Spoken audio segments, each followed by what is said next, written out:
Hey guys, this is Alex Divison, and today I'll be showing you guys the first video in a series of videos detailing the viewing competition of a property feature for BreazeHome 4.0. Now in this video we'll be going over just the introduction of the feature, and if you have any questions please feel free to contact me. I'll be displaying my contact info at the end of the video. Now, if you have any questions about the BreazeHome 4.0 project as a whole, please feel free to contact Professor Masood Sajadi. I'll also be displaying his contact info at the end of the video as well. Okay, so the viewing of the competition for property feature essentially has three main requirements.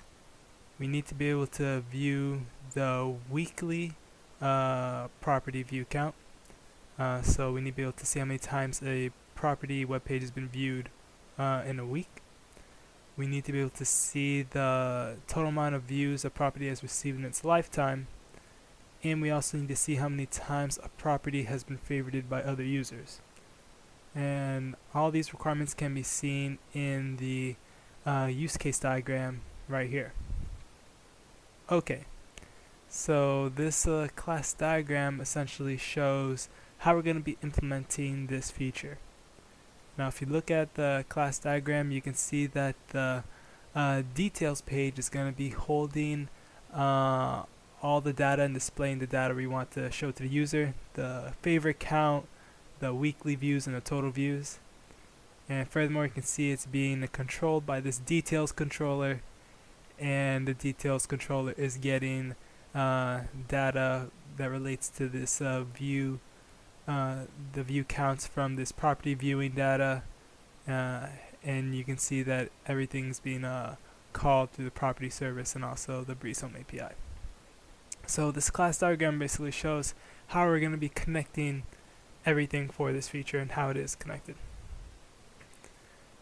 In the sequence diagram, we can see the logic behind the whole entire feature. When a user comes to the property details page, the details page immediately gets info on that specific property, and when we look through the code, you'll see how each specific property is obtained by getting a specific ID, and makes a call to the back end, which then returns all the property data, and that property data is what we use to then get our viewing data. Because when we go to a property page, not only do we want to get that viewing data, we also want to increment and update the viewing data, which is why over here you can see that after we actually get to the details page, and the details page loads up all its data, that we then update the view count, send that back to the back end, and we get our new viewing data back to the details page from which the user sees. So we're going to move straight from these diagrams to the actual live production site. Alright, so here's the BreazeHome homepage, and once you reach the homepage, we access the property details and the viewing data by first actually selecting a property to see. Now, just in the results page, it's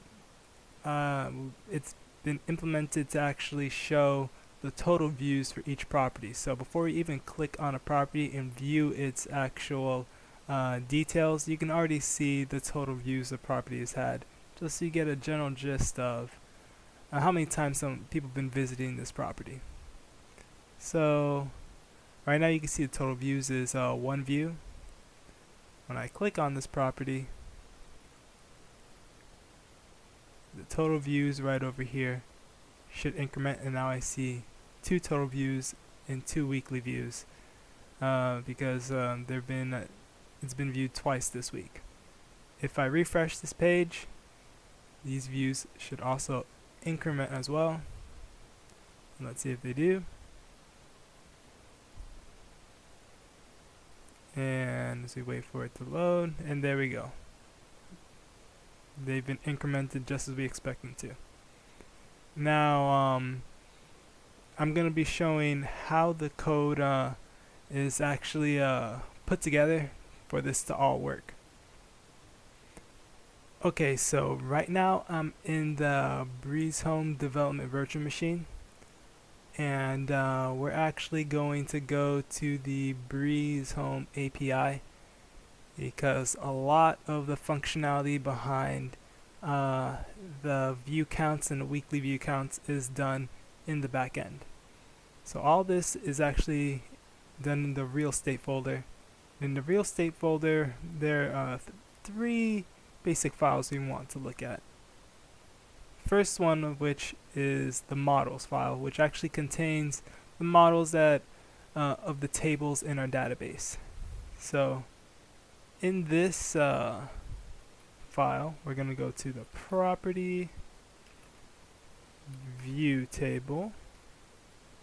So I have a class called property view count, and in this table we have a property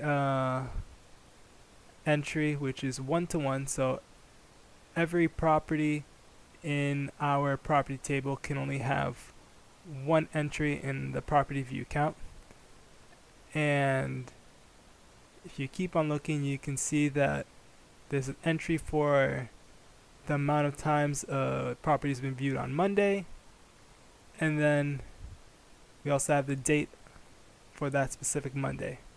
Same thing for number of times the property has been viewed on Tuesday, and then the date Tuesday, so on and so forth until we reach all the way to Sunday. And then we have a weekly count variable. We also have a total count variable.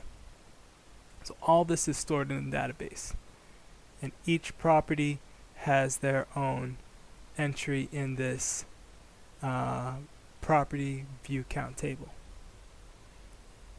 Now if we move forward to the views, we can actually see the API endpoint. And it's right over, you can find it right here in the class called property update count view set. And essentially what's happening in this class is that whenever there is a GET request, whenever I request viewing data for a property page, I'm going to update and increment the view count before sending that data to the user. So if we look here, this is the GET definition, and you can see that first thing that's done is I get an entry of the property view count table that matches the property that I'm looking at. Because remember, I'm on a property details page which correlates to a specific property, and I'm using that property as my primary key or ID when I'm looking in the property view count table. So I search the whole entire table for an entry that has the same property. Alright, and once I find that entry, I then increment the view counts for that entry. Now the logic behind incrementing the view counts is a bit more complicated than just adding a +1. Alright, so the total view counts are straightforward. You just keep on incrementing +1 whenever you reach that web page. But when you're trying to get the weekly view counts, or specifically for this implementation, it's the amount of times a property has been viewed in the last 7 days. What's happening is that whenever you make this GET request, this method called increment count is also called.